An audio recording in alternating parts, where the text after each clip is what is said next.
রাশেদ খান লিখেছেন, মহারণা না দিয়ে স্ত্রীর কাছ থেকে মাপ চেয়ে নেওয়া যাবে কি? স্ত্রীর কাছ থেকে মহারণা না চেয়ে মাপ চেয়ে নিলে সেটা জায়েজ হবে, কিন্তু আপনি বিয়ের আগে থেকে প্ল্যান করছেন যে আমি রাতে বাসর রাতে স্ত্রীর কাছ থেকে মাপ চেয়ে নেবে, এটা তো ছোট লোকই, এটা তো স্পষ্ট ছোট লোকই। আপনাকে বিয়ে করতে গিয়ে বলেছে যদি আপনি মহারণা দেওয়ার ক্ষমতা না থাকে। হ্যাঁ, আপনি দেওয়ার ক্ষমতা ছিল, প্ল্যান ছিল, কোনো কারণে হয়ে উঠলো না, আপনি তখন মাপ চান, একটা ব্যাপার। সন্দেহাতীতভাবে আপনার স্ত্রী যদি আপনাকে সন্তুষ্ট চিত্তে মাফ করে দেন তাহলে মাফ হয়ে যাবে। সূরা নিসা 24 নম্বর আয়াতে আল্লাহ বলেছেন, ওয়ালা জুনাহা আলাইকুম ফিমা তারাদাইতুম বিহি মিন বাদিল ফারিদা। অর্থাৎ নির্দিষ্ট মহর ধার্য করার পর তোমরা যেটা উপরে সন্তুষ্ট হবে উভয় পক্ষ, সেটাতে কোনো অসুবিধা নেই। কোরআন কারীমে অন্য আয়াতে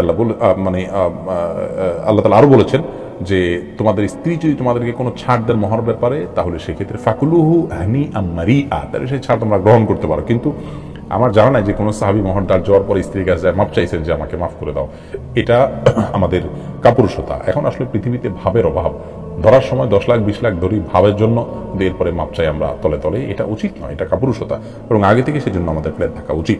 বাকি মৌলিকভাবে যদি স্ত্রীর কাছে আপনি মাপ চান, তিনি যদি মন থেকেই মাফ করে দেন, আপনার মাফ হয়ে যাবে ইনশাআল্লাহ।